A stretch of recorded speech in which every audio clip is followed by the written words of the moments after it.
Namanya Ranu Wijaya, pria asal Karanganyar, Jawa Tengah, seorang teknisi listrik lulusan SMK yang bermimpi bisa menyekolahkan adik-adiknya. Saat lowongan kerja luar negeri itu datang lewat agen bernama CV Cahaya Asia Mandiri, dia tak ragu. Mereka menjanjikan pekerjaan sebagai teknisi alat berat di Phnom Penh, Kamboja, dengan gaji 2 kali lipat UMR Jakarta. Terdengar terlalu bagus untuk dilewatkan. Bersama 55 orang lainnya, mayoritas berasal dari daerah-daerah di Jawa Timur, NTT, dan Sumatera Selatan, Ranu berangkat pada awal November 2024. Mereka transit di Kuala Lumpur, lalu dibawa ke Kamboja lewat jalur darat. Tapi sejak tiba di perbatasan, semuanya terasa aneh. Alih-alih ke kota, mereka malah dibawa ke sebuah kompleks pabrik tua yang letaknya terpencil, sekitar 2 jam dari Phnom Penh. Kawasan itu dikelilingi pagar tinggi dan dijaga pria-pria bersenjata. Awalnya mereka pikir itu semacam tempat pelatihan kerja atau penampungan sementara. Tapi hari berganti hari, dan tak ada satupun dari mereka yang dibawa bekerja. Ini bukan pelatihan. Ini penjara. Begitu kata seorang pria tua bernama Pak Burhan, mantan nelayan dari Bima, yang sudah lebih dulu berada di sana. Mereka ngumpulin kita buat diambil ginjalnya. Ranu tidak langsung percaya.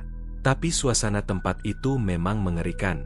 Mereka dikurung dalam sebuah gudang besar, ventilasi minim, makanan hanya 2 kali sehari, dan selalu diawasi. Ada beberapa kamar kecil di ujung bangunan, yang hanya bisa dibuka dari luar. Kadang seseorang dipanggil ke sana, dan tak pernah kembali. Yang membuat bulu kuduk berdiri, adalah peringatan dari para penjaga. Kalau kalian lari, kalian akan mati. Tapi kalau patuh, kalian masih bisa hidup sedikit lebih lama. Salah satu korban yang hampir kehilangan nyawa adalah Nur Halimah, perempuan muda dari Tulungagung. Tubuhnya ditemukan tergeletak dengan bekas jahitan kasar di pinggangnya. Kata Halimah, ia dibius, dan saat bangun tubuhnya penuh luka. Ia menangis setiap malam. Wajahnya pucat, tubuhnya lemas. Ginjalnya diambil, dan dia bahkan belum genap sebulan di sana. Cerita demi cerita mulai mencuat dari para tahanan lain. Ada yang mengaku sempat melihat kamar operasi dengan peralatan lengkap di salah satu gudang belakang. Ada pula yang sempat membaca tulisan Tiongkok dan Rusia di dokumen-dokumen medis yang tercecer. Semuanya mulai percaya, mereka bukan sedang menunggu kerja. Mereka sedang menunggu giliran untuk diambil organnya. Ranu mulai gelisah. Ia tak bisa hanya menunggu maut menjemput. Ia tahu, kalau tak segera bertindak, mereka semua akan jadi angka statistik di pasar gelap organ internasional. Tapi bagaimana bisa melawan? Mereka tak punya senjata, tak bisa kabur, dan komunikasi dengan luar mustahil. Namun sesuatu berubah ketika Ranu secara tak sengaja melihat sebuah rak besi di gudang penyimpanan. Di bawah tumpukan karung dan besi tua, matanya menangkap bentuk yang familiar. Radio tua berdebu, jenis komunikasi analog yang biasa dia bongkar saat masih kerja di bengkel di Solo. Ini, radio transceiver jadul. Kalau masih bisa hidup, mungkin bisa kirim sinyal keluar. Harapan kecil itu menyala. Ia sembunyikan radio itu di bawah tumpukan jerami tempat tidur, lalu mulai diam-diam memperbaikinya. Kabel yang terkelupas ia sambung dengan tembaga dari sisa-sisa colokan lampu. Ia mengorek baterai dari senter-senter rusak milik penjaga, dan mulai mengutak-atik bagian dalam radio, walau hanya menggunakan obeng rakitan dari kawat dan sendok. Tak banyak yang tahu, tapi beberapa rekan dekatnya mulai ikut membantu. Di antara mereka ada Imran, buruh bangunan dari Medan yang punya tenaga kuat, dan Yayan, pemuda Minang yang cerdas dan piawai membuat alat dari barang bekas. Mereka mulai membentuk tim kecil, diam-diam, di balik teror penjaga yang semakin brutal. Sementara itu, rasa takut makin menyelimuti gudang. Dalam seminggu terakhir, 4 orang menghilang, termasuk Pak Burhan. Jerit tangis dan suara benda logam menyeret menjadi hal biasa di malam hari. Ranu makin gencar bekerja, tapi ia tahu, hanya sinyal tak akan cukup. Mereka harus siap bertahan, bahkan kalau perlu, menyerang balik. Kalau kita bisa kirim sinyal, dan tahan cukup lama, siapa tahu ada yang dengar. Indonesia, KBRI, bahkan pemancar lokal siapapun. Halimah, yang mulai pulih secara fisik, walau tak secara batin, ikut memberikan semangat. Kalau radio itu bisa nyelamatin orang lain, aku nggak akan sia-siain rasa sakitku. Suara itu, tekad itu, menjadi bahan bakar bagi Ranu. Di tengah kegelapan, di antara bau amis dan ketakutan yang menusuk, satu benda tua yang nyaris dilupakan manusia justru menjadi simbol perlawanan. Radio tua itu kini tak hanya jadi alat. Ia adalah harapan terakhir. Angin malam Phnom Penh menyeruak melalui celah-celah dinding seng yang berkarat. Gudang tempat para pekerja migran Indonesia dikurung begitu senyap malam itu. Tapi bukan karena mereka tidur. Bukan juga karena penjaga mengendurkan pengawasannya. Melainkan karena rasa takut telah melumpuhkan segalanya. Dalam seminggu terakhir, 7 orang menghilang. Awalnya satu persatu, lalu 2 sekaligus. Mereka selalu dipanggil lewat teriakan pendek dari penjaga. Nomor 21 dan 23. Ikut. Tak ada penjelasan, tak ada permisi. Mereka dipaksa keluar lewat pintu baja yang hanya terbuka ke satu arah. Setelah itu, sunyi, tak pernah kembali. Ranu menghitungnya dengan teliti. Ia membuat tanda pada tembok belakang dengan paku kecil yang dia sembunyikan di balik sobekan sepatu. Di antara samar bekas luka, tertoreh nama-nama mereka. Tati, Joko, Pak Burhan, Rahma, Doni, Santi, Abdi. Kalau semua orang diam, kita bakal habis satu persatu, bisik Ranu kepada Imran dan Yayan. Ketiganya adalah inti dari upaya diam-diam untuk bertahan hidup. Mereka menamai diri mereka secara iseng sebagai tim sinyal, walau yang mereka lakukan lebih dari sekadar memperbaiki radio. Mereka sedang menyusun peta perang. Sementara itu, kondisi fisik para tahanan makin memburuk. Makanan mulai dikurangi. Hanya sepiring nasi tanpa lauk untuk 5 orang. Air bersih hanya 1 jerigen per hari untuk seluruh penghuni gudang. Yang sakit dibiarkan terkapar. Salah satu korban yang tersisa adalah Yuli, gadis muda asal Lampung yang baru 19 tahun. Suatu pagi, ia ditemukan pingsan dengan bercak darah di lantai. Tubuhnya lemas, pucat, dan menggigil. Ketika Ranu dan Halimah menyelimuti tubuhnya dengan kain bekas, Yuli hanya sempat berbisik pelan. Aku lihat alat-alat itu di balik tirai biru. Ada ranjang besi lampu-lampu putih. Baunya, bau darah campur alkohol. Tak butuh banyak logika untuk menyadari bahwa ia berbicara tentang kamar operasi ilegal. Ranu mulai menyusun strategi. Mereka tak bisa hanya menunggu. Apalagi dengan kondisi Yuli dan korban lainnya. Ia membagi kelompok dalam 3 fungsi. Tim sinyal, yang mengurus radio tua dan mencoba mengirim sinyal setiap malam. Tim pengawas, yang terdiri dari orang-orang cekatan untuk mengawasi pergerakan penjaga, shift pergantian, dan logistik. Tim pertahanan, yang mulai diam-diam mengumpulkan benda tajam, besi, dan bahkan serpihan kaca. Yang jadi masalah utama hanyalah waktu. Radio tua buatan tahun 70-an itu tidak dirancang untuk kondisi darurat seperti ini. Bahkan setelah Ranu menyambungkan kabel-kabel darurat, sinyal tetap lemah. Tapi ada satu kejadian kecil yang membuatnya kembali berharap. Suatu malam, saat dia mengatur frekuensi ke jalur VHF, radio menangkap suara samar. Ulangi, posisi, gelombang pendek, over. Ranu langsung membeku. Itu suara manusia. Bahasa Inggris logat Asia. Ia mencoba membalas dengan kode Morse sederhana. SOS, Indonesia, Workers, Truckpad. Tak ada jawaban. Tapi itu cukup untuk membakar semangat mereka kembali. Radio itu bukan benda mati. Ia mendengar. Ia merespons. Sayangnya, harapan selalu beriringan dengan bahaya. Keesokan harinya, salah satu penjaga bernama Saret, pria Kamboja bertubuh besar dan bertato, masuk dengan membawa catatan. Ia menunjuk beberapa orang dengan nada mencurigakan. Nomor 5, 13, 27. Sialnya, Ranu adalah nomor 13. Detik itu juga, seluruh tubuhnya menegang.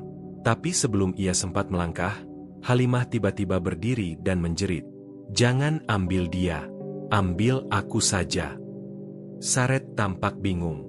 Tapi karena tak ada petunjuk tegas, ia malah menampar Halimah keras dan mendorong Ranu keluar. Dalam hati, Ranu berpikir, ini akhirnya. Kalau aku dibawa ke kamar operasi, semua rencana berakhir. Namun di luar dugaan, Ranu tidak dibawa ke ruangan medis. Ia justru dikurung di kamar sempit, dengan satu lampu redup, dan radio lain di atas meja. Ternyata, sindikat menyadari ada gelombang asing yang keluar dari area itu. Mereka mengira ada pengkhianat di antara penjaga. Mereka tak curiga pada para pekerja, karena mereka anggap bodoh dan tak berpendidikan. Tapi untuk berjaga-jaga, mereka mulai menyelidiki sinyal. Ranu pura-pura tak tahu apa-apa. Ia bahkan berpura-pura tak bisa bahasa Inggris saat diinterogasi. Dan beruntung, wajahnya memang selalu terlihat seperti orang biasa, tak mencolok. Setelah 2 hari dikurung, ia dikembalikan ke gudang. Tubuhnya lemas, tapi pikirannya bekerja lebih cepat dari sebelumnya. Waktu kita makin sedikit. Malam itu, Ranu melakukan 2 hal. Pertama, ia mengganti frekuensi radio ke jalur yang lebih liar, frekuensi kapal dan pesawat lokal. Kedua, ia meminta Yayan membuat senjata darurat, tabung logam berisi batu dan oli, yang bisa dijadikan lemparan api atau ledakan kecil jika perlu. Kalau sinyal nggak bikin mereka datang, maka ledakan akan bikin mereka dengar, katanya dengan suara serak. Tim sinyal bekerja sepanjang malam. Mereka bahkan mulai merekam pesan suara dalam bahasa Indonesia. Kami pekerja migran Indonesia, disekap di lokasi rahasia di luar Phnom Penh. Kami butuh pertolongan. Kami disiksa. Kami dibunuh. Tolong. Pesan itu mereka siarkan terus, tiap malam. Berharap ada yang menangkap, meski hanya 1 orang. Di luar sana, dunia mungkin masih tak tahu mereka ada. Tapi di dalam gudang berbau darah dan keringat itu, satu hal kini mulai tumbuh. Perlawanan. Dan di tengah segala kehancuran itu, suara berderak dari radio tua itu menjadi nyala kecil yang tak padam. Sinyal lemah dari ujung neraka, yang kelak akan membangunkan badai. Malam ke-17 sejak Ranu dan puluhan pekerja migran Indonesia dikurung dalam gudang seng berkarat di pinggiran Phnom Penh. Radio tua yang mereka hidupkan malam demi malam mulai menunjukkan keajaibannya. Meski kecil, meski samar. Setiap frekuensi yang mereka putar kini terdengar lebih jelas, lebih tajam. Ada suara, ada percikan harapan. Dan malam itu, sesuatu akhirnya menjawab mereka. Sekitar pukul 1.23 dini hari, Yayan yang sedang menjaga giliran jaga frekuensi VHF berteriak pelan, hampir tak terdengar. Tapi wajahnya memucat, tangannya gemetar. Ranu, Ranu, ada suara, balasan. Ranu yang sedang menambal luka kecil di kaki Halimah, langsung menghampiri radio yang nyaris seperti bangkai itu. Tombolnya berkarat, antenanya diganti dengan kawat seng dan sisa kabel tembaga. Tapi malam itu, dari dalam dentingan statik, terdengar, Mayday received, identify your coordinates, repeat, identify your coordinates. Bahasa Inggris. Pelan, logatnya campuran antara Asia dan Barat. Tapi itu bukan penjaga. Bukan juga suara yang dikenal Ranu. Ini dari luar sistem. Sinyal masuk. Sinyal balasan, ujar Ranu, nyaris tak percaya. Ia menekan tombol PTT buatan dari senter rusak yang dimodifikasi. We are Indonesian workers. Trapped outside Phnom Penh. Near river. Abandoned textile warehouse. Help us. Tak ada jawaban selama hampir 2 menit. Jantung mereka seperti dihimpit batu. Tapi kemudian, received. Repeat message in Morse. We triangulate. Triangulate. Itu berarti mereka akan menelusuri lokasi berdasar arah sinyal. Ini pertanda besar. Ini bukan sekadar seseorang iseng menjawab. Ini bisa jadi tim SAR, bisa jadi relawan, bahkan bisa jadi pihak militer. Pagi harinya, suasana berubah drastis. 3 penjaga baru datang. Mereka bersenjata lengkap, memakai penutup wajah, dan langsung melakukan pemeriksaan mendadak ke dalam gudang. Semua diminta berdiri berbaris. Mereka membawa alat pendeteksi sinyal. Ranu tahu, mereka mendeteksi transmisi. Namun sekali lagi, nasib menyelamatkan mereka. Radio tua itu telah Ranu sembunyikan di atas langit-langit gudang, tepat di balik lapisan seng paling rusak, dibungkus kantong plastik dan potongan kayu bekas. Alat pendeteksi mereka tidak cukup canggih, atau mungkin mereka terlalu tergesa. Mereka tidak menemukannya. Namun, mereka menyita semua benda logam, termasuk sisa-sisa perkakas, sendok, bahkan potongan kawat dan baut kecil. Senjata darurat yang sedang disiapkan oleh tim pertahanan, semuanya lenyap. Setidaknya radio masih aman, bisik Halimah. Tapi wajah Ranu tidak menunjukkan rasa lega. Ia tahu, penjaga telah curiga. Mereka tak akan diam. Kalau mereka menemukan alat itu, kita semua akan dipotong hidup-hidup. Sementara itu, kondisi Yuli semakin memburuk. Tubuhnya demam tinggi, tangannya membiru, dan mata mulai terlihat sayu seperti orang sekarat. Halimah yang dulunya bekerja di puskesmas menangis saat memeriksa nadi Yuli. Dia, kemungkinan besar ginjalnya sudah diambil satu, tapi luka bekas sayatannya ditutup kasar. Mungkin tanpa obat bius penuh. Ucapan itu membuat seluruh gudang terpaku. Tak ada yang berbicara selama beberapa menit.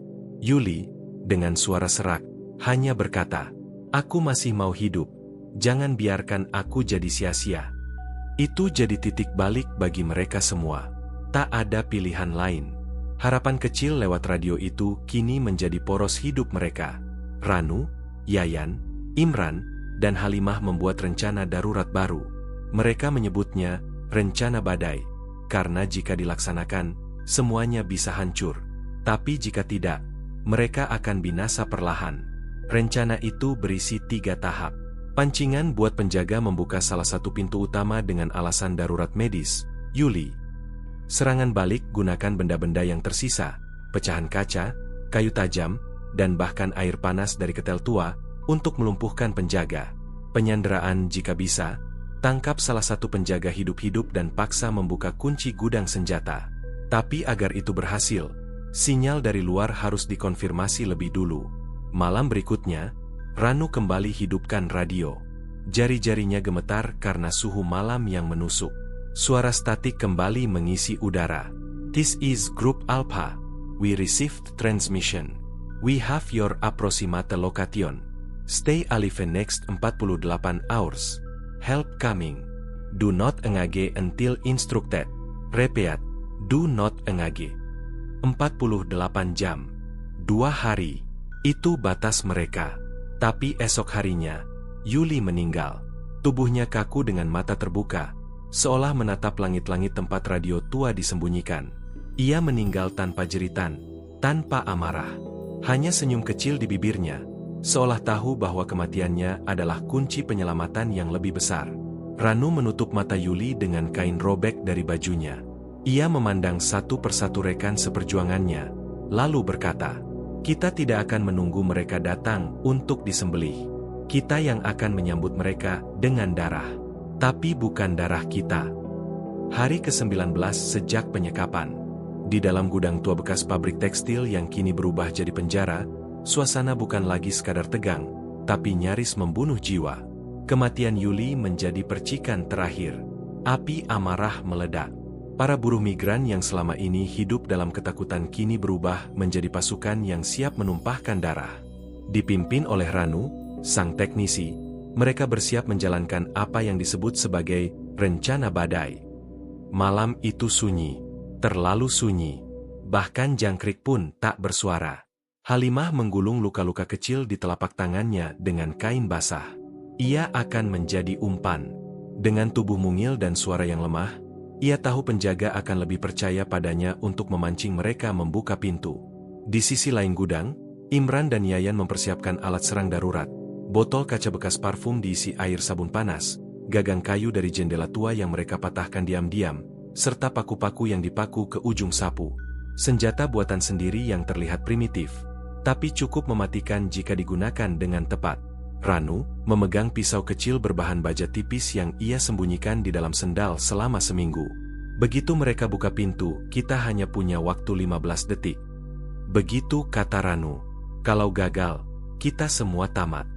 Tepat pukul 1.17, Halimah berteriak, lirih dan panik. Dia sekarat. Yuli sekarat. Yuli memang sudah meninggal 2 hari lalu, tapi tubuhnya masih mereka rawat seolah masih hidup.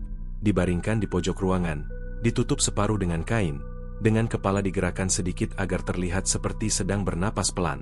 Taktik ini untuk mengelabui penjaga. Mereka tahu, bila ada korban yang sekarat, penjaga pasti membuka pintu untuk mengecek apakah waktunya memanen. 2 orang penjaga datang. Salah satunya membuka slot kecil di pintu logam. Yang satu lagi menyalakan senter dan mendekat. Siapa yang sakit? Angkat dia ke pintu. Cepat. Mereka menuruti.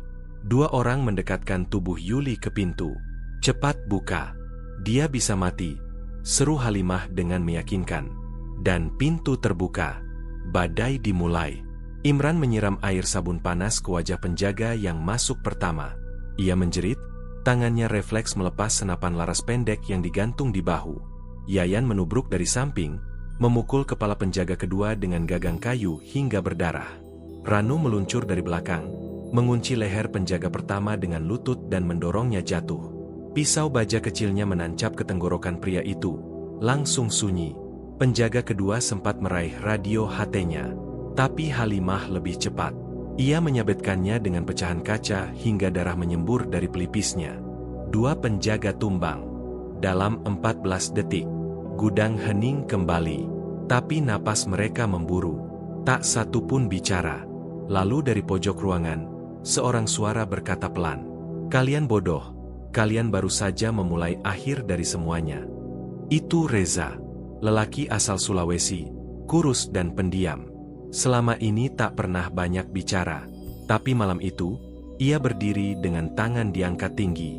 Dan dari balik bajunya, sebuah alat pelacak kecil tergantung di leher. Kalian pikir aku sama seperti kalian, katanya lirih. Kalian cuma barang dagangan. Aku pekerja untuk mereka. Aku diberi tugas memastikan kalian tetap patuh. Aku yang kasih tahu siapa yang lemah, siapa yang bisa diambil duluan. Termasuk Yuli. Mata Halimah membelalak. Kau pengkhianat.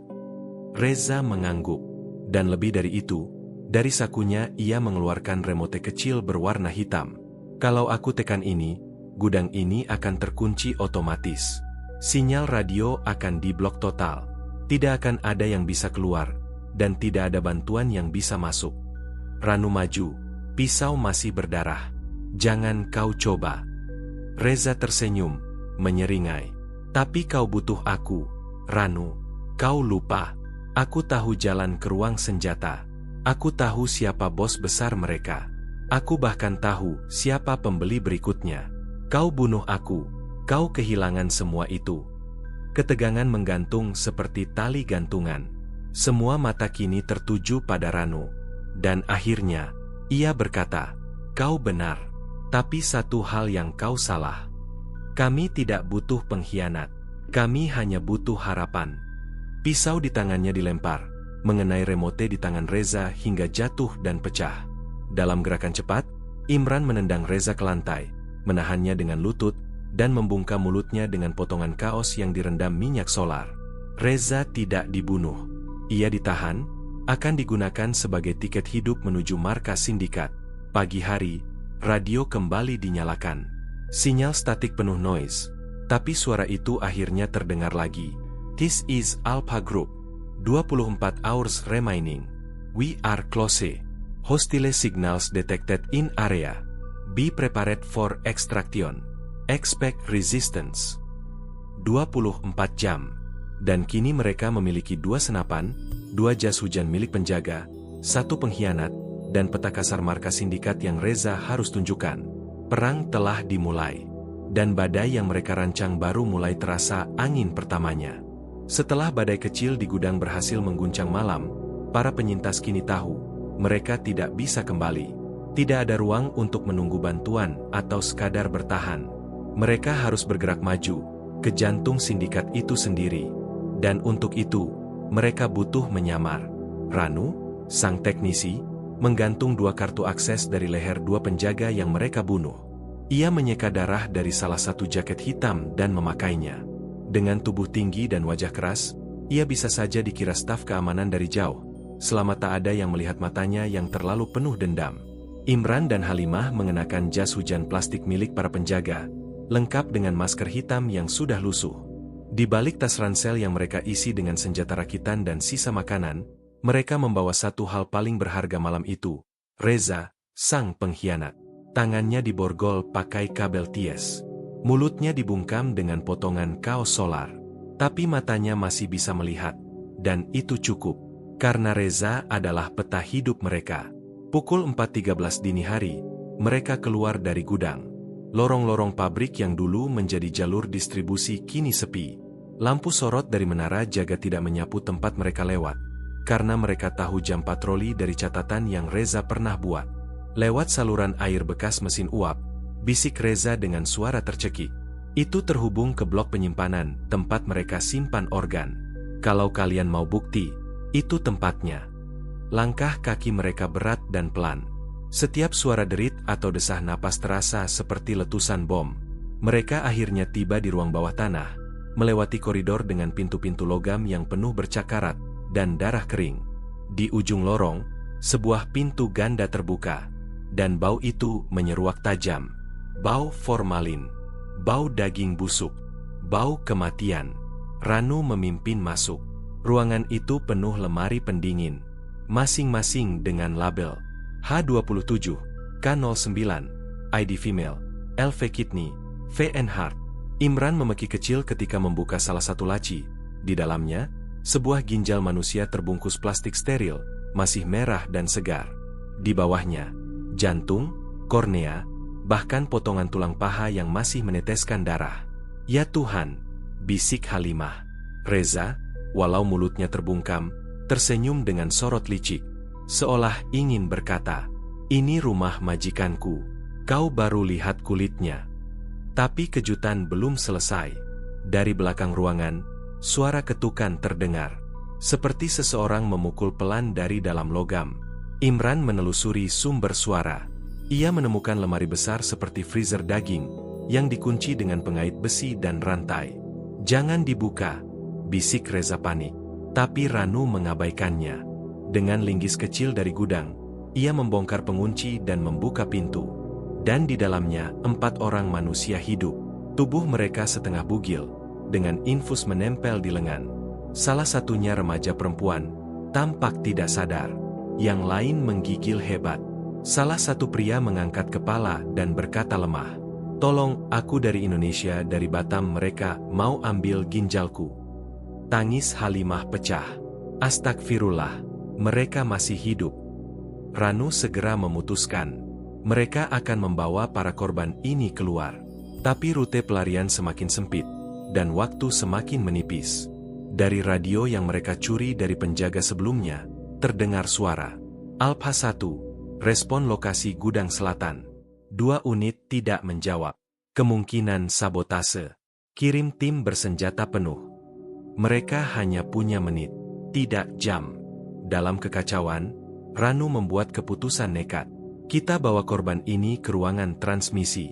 Kita kirim sinyal radio terakhir, pakai kekuatan penuh. Imran menentang. Kita harus keluar sekarang. Mereka akan menyisir tempat ini. Tapi Ranu menatap ke arah para korban hidup-hidup yang hampir dibedah. Kalau kita pergi tanpa kirim sinyal, ini semua akan hilang. Tak akan ada yang percaya tempat ini pernah ada. Ruang transmisi berada 2 tingkat di atas. Dulunya adalah ruang siaran internal pabrik, dengan antena yang masih berdiri setengah roboh di atap. Ranu dan tim menyeret para korban, dibantu Imran dan Halimah, meski tubuh mereka sendiri sudah lemas. Reza tetap dibungkam, kini diikat ke tiang penyangga antena. Begitu sampai, Ranu mulai menyambung kabel, menghidupkan panel yang karatan, dan menyetel radio tua itu. Ia menggunakan kembali frekuensi darurat internasional yang sebelumnya digunakan untuk mengirim sinyal SOS. Pukul 5.22 pagi, Ranu menekan tombol. Ini adalah pesan darurat dari Phnom Penh, Kamboja. Kami adalah WNI korban perdagangan organ. Lokasi kami di sektor barat bekas pabrik tekstil, zona selatan, koordinat 20-20-20. Kami menemukan bukti penyimpanan organ manusia hidup dan mati. Kami menemukan korban yang belum dibedah. Kami akan bertahan selama kami bisa. Tolong sebarkan sinyal ini ke siapapun. Mohon, tolong kami. Tiba-tiba, ledakan terdengar dari lantai bawah. Pintu logam dihantam keras. Mereka datang, teriak Imran. Ranu tak berhenti memutar sinyal. Suara di radio membalas. Signal received. Visual recon from drone confirmed. Extraction team eta 35 minutes. Hold position. Repeat. Hold position. Tapi mereka tak yakin bisa bertahan selama itu. Narasi ini ditutup dengan ketegangan luar biasa. Di lantai bawah, suara sepatu dan teriakan dalam bahasa Kamboja terdengar mendekat. Para penyintas hanya punya 2 senjata api sisa penjaga, sebuah radio aktif, 4 korban penyelamatan, dan dendam yang belum tuntas. Perang terakhir akan segera dimulai. Pukul 5.27 pagi. Langit Phnom Penh mulai berganti warna. Cahaya jingga membelah kabut pagi, tapi di atas atap pabrik tua itu, neraka baru saja dimulai. Para penyintas, dipimpin Ranu, kini terkepung. Di bawah mereka, suara langkah berat menghantam tangga logam. Beberapa penjaga sindikat sudah mencapai lantai 2. Jaga tangga barat. Jangan biarkan mereka tembus ke rooftop, teriak Ranu sambil terus mengatur posisi para korban yang diselamatkan. 4 orang itu masih terlalu lemah untuk berjalan. Mereka hanya bisa terbaring, berusaha bernapas dan bertahan. Imran berdiri di balik beton pelindung atap. Ia mengangkat senapan laras pendek milik penjaga dan membidik ke arah pintu logam yang mulai bergetar, ditendang keras dari dalam. Siap-siap, mereka akan pakai granat gas atau senapan otomatis, katanya panik. Halimah berada di sisi lain atap, menjaga antena agar tetap menyala.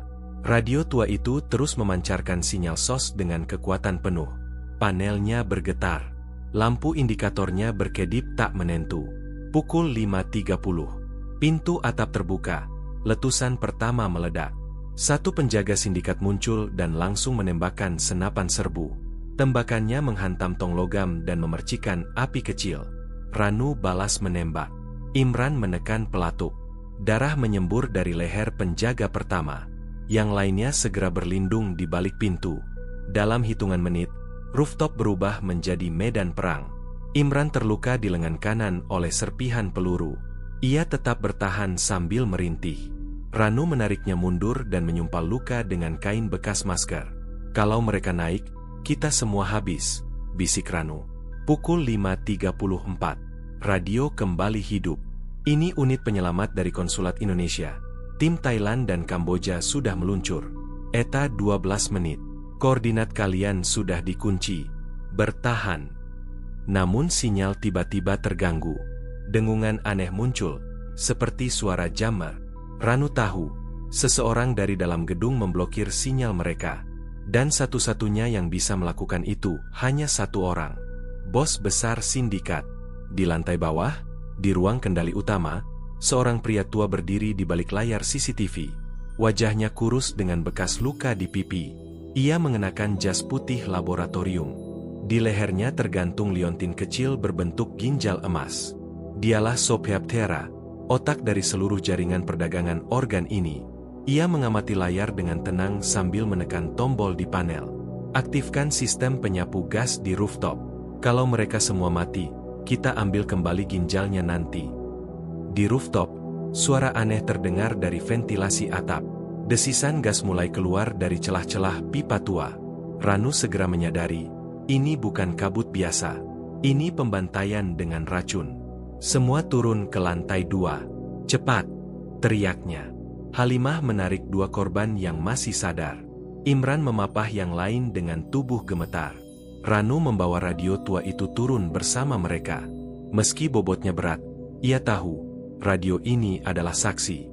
Pukul 5.38. Di lantai 2, mereka masuk ke ruang pengemasan yang sudah lama terbengkalai. Suara desis gas masih terdengar samar di atas.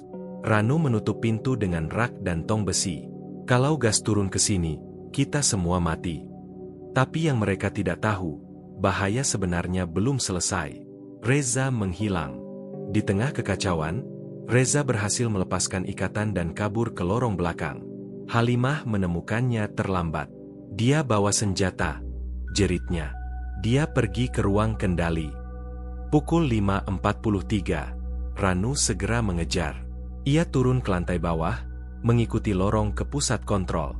Setiap langkahnya diselimuti rasa takut, bukan hanya karena Reza bisa membocorkan lokasi mereka, tapi karena jika Reza berhasil bertemu Sobhyap, harapan mereka akan musnah.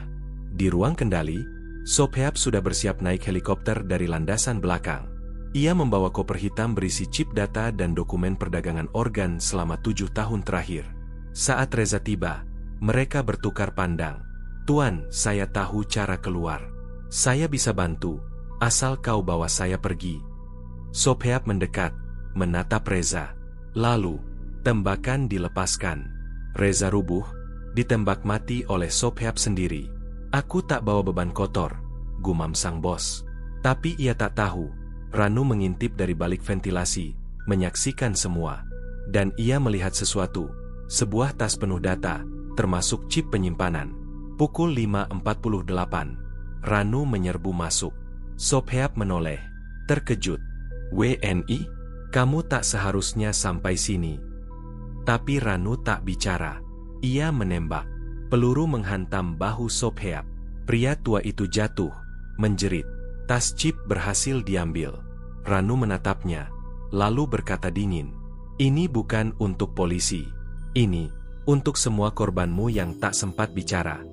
Pukul 5.51, helikopter penyelamat terlihat di langit Phnom Penh. Sirene diplomatik mulai terdengar. Dari lantai 2, Halimah melambaikan kain putih.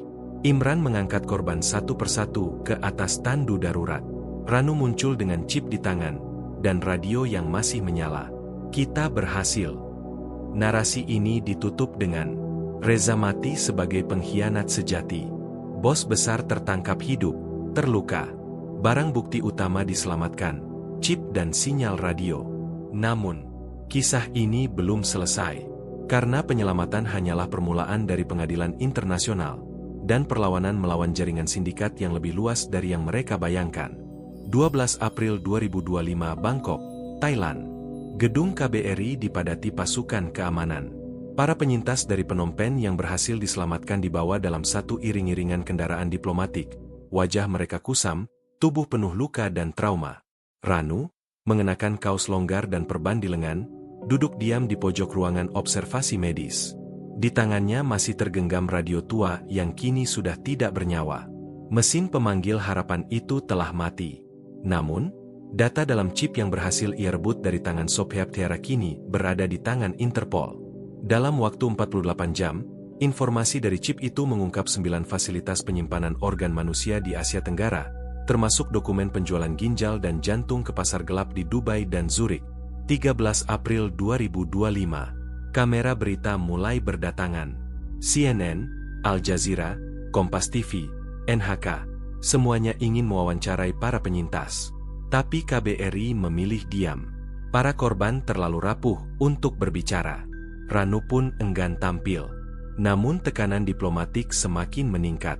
Sobhep Tiara, yang berhasil ditangkap dalam keadaan terluka, kini diamankan di fasilitas Interpol di perbatasan Kamboja, Thailand.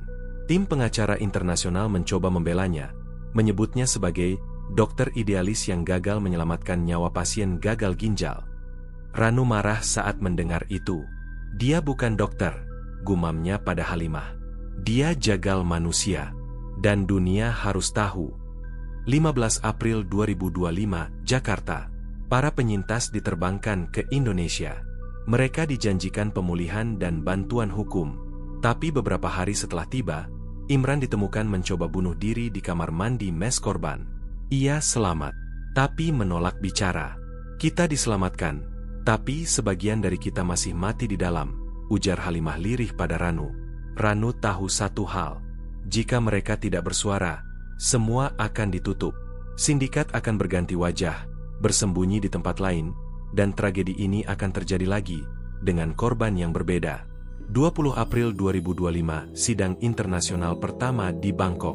Ranu berdiri di hadapan ruangan persidangan. Mikrofon di depannya. Para wartawan dari seluruh dunia menanti kata-katanya. Ia tidak pandai berbicara. Ia bukan pahlawan. Ia cuma teknisi radio dari Blitar, yang dulu ke Kamboja untuk memperbaiki mesin cetak. Tapi di depan dunia, ia berkata, "Saya tidak ingin terkenal. Saya hanya ingin dunia tahu, kami bukan sapi perah. Kami bukan tubuh-tubuh yang bisa dicuri bagian dalamnya lalu dibuang ke sungai. Kami orang. Kami manusia. Dan yang kalian sebut sindikat organ, itu pembunuhan. Itu genosida." Getaran sidang terasa.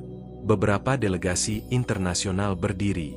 Pers setempat mulai memberitakan dengan nada serius. Kasus yang awalnya dianggap insiden perbudakan kerja, berubah menjadi kejahatan HAM berat. Namun, hari berikutnya ancaman datang. Seorang staf KBRI, Bu Santi, menerima pesan WhatsApp anonim. Jika para korban terus bicara, salah satu dari kalian akan mati di akhir pekan. Kalian pikir sindikat ini berakhir? Kami baru mulai. 23 April 2025 malam. Ranu dan Halimah dilarikan ke tempat aman setelah seseorang mencoba membakar kamar tempat tinggal mereka di mes. Tak ada korban. Tapi pesan itu jelas. Musuh mereka lebih luas dari yang diperkirakan. Interpol mendeteksi pergerakan dana dari Swiss ke rekening anonim di Kamboja. Itu membuktikan, Sopheap hanyalah satu dari banyak kepala dalam jaringan besar ini. Narasi tiba-tiba berbelok. Saat Ranu kembali meninjau data chip bersama penyidik, ia menemukan sebuah nama yang mengejutkan. Dr. Gunawan Prakoso, dokter bedah Indonesia, lulusan Belanda, mantan relawan LSM kemanusiaan. Ranu terdiam. Nama itu familiar. Dia yang menyuntik saya saat pertama ditangkap, bisiknya. Dokter itu dulu bicara lembut, memberikan infus, bahkan berkata, "Tenang, kamu hanya akan tidur sebentar." Dan sekarang namanya muncul sebagai salah satu koordinator jaringan logistik organ manusia. Kisah pun mencapai puncak tensinya. Ranu sadar, perjuangan belum berakhir. Bahkan di Indonesia sendiri, ada bayangan sindikat yang menyusup dalam institusi medis. Jika mereka ingin menghentikan semuanya, mereka tak hanya perlu bersaksi, mereka harus membuka lembar baru, perburuan sindikat dalam negeri. Ranu menatap radio tua yang kini diam di meja penyidik. Mesin itu mungkin rusak, tapi baginya, itu adalah suara terakhir yang menyelamatkan mereka. Halimah mendekat. Kalau kita tidak lanjut, mereka yang mati akan dilupakan. Ranu menggenggam tangannya. Kalau begitu, kita mulai pertempuran yang kedua. Jakarta, Mei 2025. Udara di rumah sakit swasta elit di pusat kota begitu dingin dan steril. Ranu, Halimah, dan dua penyintas lain, Dewi dan Rizal, menyamar sebagai pasien dan keluarga pasien. Mereka sengaja memilih rumah sakit ini karena intel dari chip Sopheap mengindikasikan tempat ini menjadi jalur akhir perdagangan organ gelap, khususnya ginjal yang dijual ke pasien asing VIP. Ranu, dengan perban di lengan yang baru sembuh, berusaha mengendalikan detak jantungnya. Setiap langkah yang mereka ambil harus hati-hati. Sekali ketahuan, bisa berarti kematian. Hari pertama, ruang tunggu VIP lantai 3. Mereka duduk di bangku ruang tunggu, mengamati arus keluar masuk perawat dan dokter yang mengenakan jas putih rapi. Beberapa pria dan wanita asing dengan wajah dingin duduk di bilik konsultasi, menunggu waktu transplantasi. Halimah berbisik, "Dengar ini, Ranu. Mereka bilang ada pasien yang sudah bayar miliaran rupiah untuk ginjal sehat dalam 14 hari. Ginjalnya akan diambil dari donor yang sudah disiapkan." Ranu mengangguk pelan. Artinya, ada yang disiapkan dan disimpan. Pukul 14. Ranu dan Dewi berusaha menyelinap ke ruang penyimpanan belakang, tempat alat-alat medis dan beberapa tabung kaca besar berisi cairan bening tersimpan rapi. Di dalam tabung itu, terlihat organ-organ ginjal yang seolah diawetkan dengan teknik tinggi. Dewi menahan napas. Ini ginjal yang diambil dari manusia," katanya lirih. Mereka mengambil foto diam-diam menggunakan ponsel yang sudah disamarkan dengan casing anti-deteksi. Tiba-tiba, suara langkah berat dari belakang. Seorang perawat senior berdiri di pintu, menatap mereka dengan tajam. "Siapa kalian? Apa yang kalian lakukan di sini?" Ranu menahan gemetar dan menjawab cepat. "Saya pasien yang akan menjalani cuci darah. Teman saya keluarga pasien." Perawat itu mendekat, menatap dengan curiga tapi akhirnya mengangguk. "Jangan keluar dari ruangan ini. Ada pengawasan ketat di seluruh lantai." Malam harinya, di kamar Dewi, mereka berkumpul, membuka foto dan rekaman yang mereka dapatkan. "Ini bukti. Rumah sakit ini terlibat langsung dalam jaringan sindikat organ," ujar Rizal dengan suara berat. Halimah berkata, "Tapi bagaimana kita bisa membocorkannya tanpa tertangkap? Kalau sop mereka ketat." Ranu mengangguk. "Kita harus cari bantuan dari wartawan investigasi dan lembaga HAM. Tapi kita harus buktikan dulu semua ini. Seminggu kemudian, bersama wartawan dan tim advokasi, mereka melakukan konferensi pers kecil-kecilan di tempat tersembunyi. Ranu memperlihatkan foto ginjal di tabung dan dokumen pengiriman rahasia yang mereka dapatkan dari rumah sakit. Berita ini meledak. Namun, tak lama setelah itu, mereka mulai mendapatkan ancaman yang lebih nyata. Mobil yang mengikut mereka di jalan. Telepon misterius tanpa suara. Bahkan seseorang berusaha membobol apartemen tempat mereka tinggal.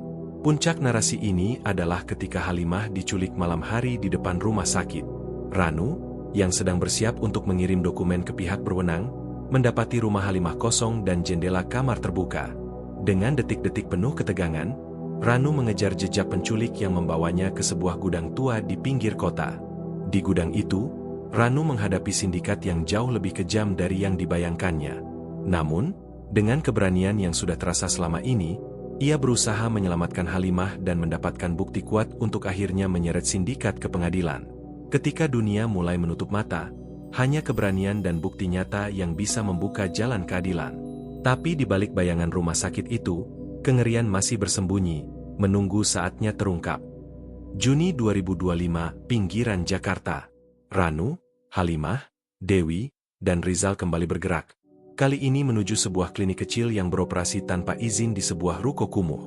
Informasi dari whistleblower di dalam sindikat menyebutkan, tempat itu adalah laboratorium terakhir di Indonesia yang menjadi pusat operasi perdagangan organ gelap.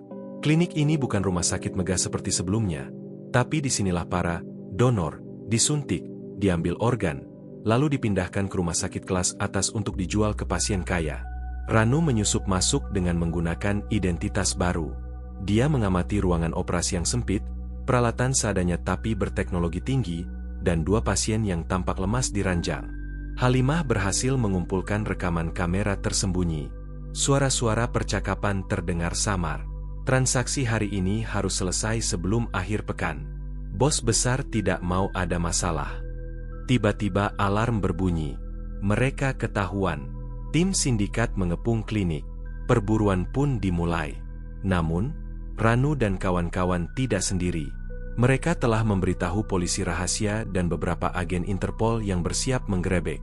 Terjadi baku tembak dan perkelahian sengit. Senjata api dan senjata tajam buatan sendiri yang sebelumnya dibuat para korban digunakan untuk bertahan hidup. Walau lelah dan terluka, semangat mereka membara. Dalam kekacauan itu, Ranu berhasil merebut dokumen penting dari komputer klinik. Dokumen itu berisi nama-nama pejabat dan dokter yang terlibat, serta rencana ekspansi jaringan ke negara tetangga. Penggerebekan berakhir dengan banyak penangkapan, termasuk sejumlah polisi korup yang menjadi kaki tangan sindikat. Namun, sang bos besar sindikat masih buron. Ranu tahu, dia harus segera bertindak. Ini bukan hanya soal bertahan hidup. Ini soal memutus rantai kejahatan yang telah membunuh dan menghancurkan banyak hidup. Juli 2025, Phnom Penh, Kamboja. Setelah berbulan-bulan pengintaian dan koordinasi dengan aparat internasional, akhirnya momen yang dinanti tiba. Ranu dan tim penyintas bersama tim Interpol melakukan operasi rahasia untuk menangkap Sobhyap-Theara, bos besar sindikat perdagangan organ yang selama ini menjadi momok mengerikan. Operasi berlangsung di sebuah villa mewah di pinggiran kota Phnom Penh yang dijaga ketat oleh pasukan bersenjata. Malam operasi, Ranu dan tim menyelinap, menghindari patroli penjaga. Dengan peralatan komunikasi yang sudah diperbaiki dari radio tua yang dulu menyelamatkan mereka, mereka tetap terhubung secara diam-diam. Ketegangan terasa mencekam saat mereka memasuki villa. Suara langkah kaki penjaga, bisikan perintah lewat radio, membuat napas mereka tercekat. Akhirnya, mereka menemukan Sobhyap yang tengah mengawasi proses pengambilan organ di ruangan bawah tanah. Dalam konfrontasi sengit, Sobhyap mencoba melarikan diri, tapi berhasil ditangkap setelah Ranu dan tim menggunakan senjata buatan sendiri serta strategi yang sudah dirancang matang. Setelah penangkapan, Ranu berdiri di hadapan media internasional, menyampaikan pesan terakhir. Ini bukan akhir, tapi awal. Perdagangan organ adalah kejahatan kemanusiaan yang harus diakhiri. Kita harus terus berjaga agar tragedi ini tak terulang. Di Indonesia, para penyintas mulai membangun kembali hidup mereka. Pemerintah mulai memperketat regulasi dan pengawasan terhadap pekerja migran dan lembaga medis. Ranu kembali ke Blitar, membawa radio tua yang sudah rusak sebagai simbol perjuangan dan harapan. Sebuah radio tua yang hampir terlupakan, kini menjadi saksi bisu keberanian yang menyelamatkan puluhan nyawa. Dari reruntuhan itu, terbitlah harapan baru bagi mereka yang tertindas dan terlupakan.